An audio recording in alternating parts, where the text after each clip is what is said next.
Hi ನಮಸ್ಕಾರ ಸ್ನೇಹಿತರೆ, ಹೇಗಿದ್ದೀರಾ ಎಲ್ಲರೂ? Welcome back to my channel. ನಾನಿವತ್ತು ಸಿಂಪಲ್ಲಾಗಿ ಮತ್ತು ಈಸಿಯಾಗಿ ಟೇಸ್ಟಿಯಾಗಿ ಒಂದು ಪಾವ್ ಭಾಜಿ ಮಸಾಲ ಮಾಡ್ತಾಯಿದ್ದೀನಿ. ಬನ್ನಿ ನೋಡೋಣ ಹೇಗೆ ಮಾಡೋದಂತ. ಮೊದಲಿಗೆ ನಾವು ತವ ಇಟ್ಕೊಂಡು ಅದರೊಳಗಡೆ ಬೆಣ್ಣೆ ಹಾಕ್ಕೋಬೇಕು. ಬೆಣ್ಣೆ ಸ್ವಲ್ಪ ಕರಗಿದ್ಮೇಲೆ ಎಣ್ಣೆನೂ ಸ್ವಲ್ಪ ಹಾಕ್ಕೋಬೇಕು. ಎಣ್ಣೆನ ಹಾಕಿ ಈರುಳ್ಳಿ ಸಣ್ಣಗೆ ಹಚ್ಚಿರೋಂಥ ಈರುಳ್ಳಿ ಹಾಕ್ಕೊಂಡು ಫ್ರೈ ಮಾಡ್ಕೊಳ್ಳೋಣ. ಚೆನ್ನಾಗಿ ಫ್ರೈ ಆದಮೇಲೆ ಸ್ವಲ್ಪ ಶುಂಠಿ ಬೆಳ್ಳುಳ್ಳಿ ಪೇಸ್ಟ್ ಹಾಕಿ ಅದು ಸ್ವಲ್ಪ ಹಸಿ ವಾಸನೆ ಹೋಗೋವರೆಗೂ ಫ್ರೈ ಮಾಡ್ಕೊಳ್ಳೋಣ. ಮತ್ತು ಸ್ವಲ್ಪ ಹಸಿಮೆಣ್ಸಿನ್ಕಾಯಿ, ಒಂದು ಹಸಿರು ಮೆಣ್ಸಿನ್ಕಾಯಿ ಒಂದೆರಡು ಹಾಕ್ಕೊಳ್ಳಿ, ಜಾಸ್ತಿ ಹಾಕ್ಬಿಡಿ, ಒಂದೆರಡು ಹಾಕ್ಕೊಳ್ಳಿ ಸಾಕು. ಮತ್ತು ಸಣ್ಣಗೆ ಹಚ್ಚಿರುವಂಥ ಟೊಮೆಟೊ ಹಾಕ್ಕೊಂಡು ಸ್ವಲ್ಪ ಉಪ್ಪು ಹಾಕಿ ಚೆನ್ನಾಗಿ ಫ್ರೈ ಮಾಡ್ಕೊಳ್ಳೋಣ. ಚೆನ್ನಾಗಿ ಫ್ರೈ ಆದಮೇಲೆ ಟೊಮೆಟೊ, ಈಗ ಅದಕ್ಕೆ ನಾವು ಪುಡಿಗಳು ಹಾಕ್ಕೊಳ್ಳೋಣ. ಪಾವ್ ಭಾಜಿ ಮಸಾಲೆ ಮತ್ತು ರೆಡ್ ಚಿಲ್ಲಿ ಪೌಡ್ರು, ಸ್ವಲ್ಪ ಅರಿಶಿನ ಪೌಡ್ರು ಹಾಕ್ಕೊಂಡು ಚೆನ್ನಾಗಿ ಮಿಕ್ಸ್ ಮಾಡೋಣ. ಅದು ಇದು ಸ್ಪೈಸಸ್ ಎಲ್ಲ ಹಸಿ ವಾಸನೆ ಹೋಗ್ಬೇಕು, ಸ್ವಲ್ಪ ಅದ್ರಾಗೂ ಮಿಕ್ಸ್ ಮಾಡೋಣ. ಚೆನ್ನಾಗಿ ಫ್ರೈ ಮಾಡ್ಕೊಬೇಕು.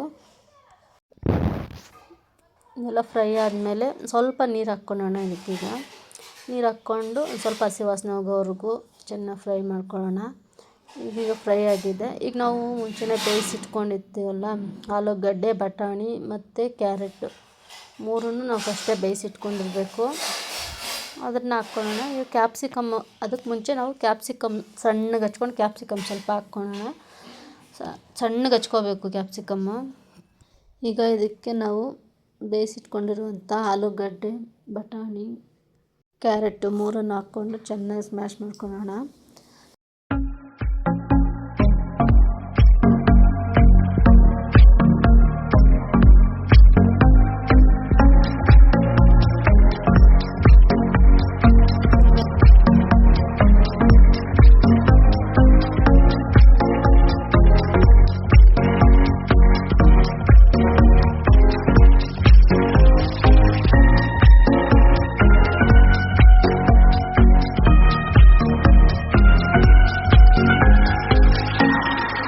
ನೋಡಿ, ಸ್ಮ್ಯಾಶ್ ಮಾಡಿದ್ದೆಲ್ಲ ಆದಮೇಲೆ ಸ್ವಲ್ಪ ಗಟ್ಟಿ ಅನಿಸಿದ್ರೆ ಒಂದು ಸ್ವಲ್ಪ ನೀರು ಹಾಕ್ಕೊಳ್ಳಿ.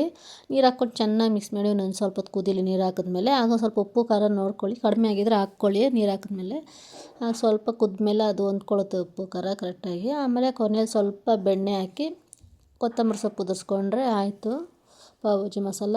ಇದಕ್ಕೆ ಫುಡ್ ಕಲರ್ ಹಾಕ್ತಾರೆ, ಕಲರ್ ಬರೋಕ್ಕೆ. ನಾನೇನು ಫುಡ್ ಕಲರ್ ಏನು ಹಾಕಿಲ್ಲ, ಹೆಲ್ತಿಯಾಗಿರಲಿ ಅಂತ. ಫುಡ್ ಕಲರ್ ಎಲ್ಲ ತಿನ್ನಬಾರ್ದು ಅಂದ್ಬಿಟ್ಟು ನಾನು ಫುಡ್ ಕಲರ್ ಯೂಸ್ ಮಾಡಿಲ್ಲ, ಹಾಗೆ ಮಾಡಿದ್ದೀನಿ. ಮತ್ತು ಒಂದು ತವ ಇಟ್ಕೊಂಡು ಅದಕ್ಕೆ ಸ್ವಲ್ಪ ಬೆಣ್ಣೆ ಹಾಕ್ಕೊಂಡು ಸ್ವಲ್ಪ ಪಾವ್ ಭಾಜಿ ಮಸಾಲ, ಸ್ವಲ್ಪ ಚಿಲ್ಲಿ ಪೌಡರ್ ಹಾಕ್ಕೊಂಡು ಪಾವ್ ಬನ್ ತೊಗೊಂಡು ನೋಡಿ ಥರ ರಬ್ ಮಾಡ್ಕೊಳ್ಳಿ. ಅದು ಉಪ್ಪು ಖಾರ ಎಲ್ಲ ಚೆನ್ನಾಗಿ ಹೊಂದ್ಕೊಳ್ಳುತ್ತೆ ಅದಕ್ಕೆ ಬನ್ನಿಗೆ ಅಂತ. ಮತ್ತು ನಾನು ಅರ್ಧಕ್ಕೆ ಅದನ್ನು ಕಟ್ ಮಾಡಿನೂ ಒಳಗಡೆನೂ ಮಾಡ್ಕೊತೀನಿ, ಕಟ್ ಮಾಡಿ ಅರ್ಧ ನೋಡಿ ಈ ಥರ ಮಾಡಿ ಒಳಗಡೆಗೂ ಚೆನ್ನಾಗಿ ಉಪ್ಪು ಖಾರ ಎಲ್ಲ ಚೆನ್ನಾಗಿ ಹೊಂದ್ಕೊಳ್ಳುತ್ತೆ. ಅದಕ್ಕೆ ಟೇಸ್ಟ್ ಚೆನ್ನಾಗಿರುತ್ತೆ ಆಗ.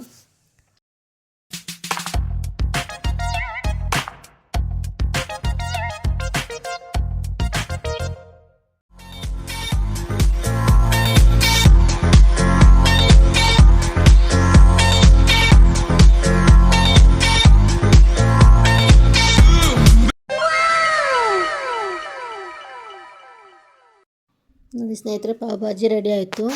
ತುಂಬ ಚೆನ್ನಾಗಿತ್ತು, ಟೇಸ್ಟ್ ಮಾತ್ರ. ಒಂದ್ಸರಿ ಟ್ರೈ ಮಾಡಿ ನೀವು, ಈಸಿಯಾಗಿ ಮಾಡ್ಕೊಬೋದು ಈ ಥರ. ನಿಮಗೇನಾದರೂ ಈ ವಿಡಿಯೋ ಇಷ್ಟ ಆಗಿದ್ದರೆ ಪ್ಲೀಸ್ ಒಂದು ಲೈಕ್ ಮಾಡಿ, ಶೇರ್ ಮಾಡಿ, ಸಬ್ಸ್ಕ್ರೈಬ್ ಮಾಡಿ ಸ್ನೇಹಿತರೆ. Thank you for watching. Bye all.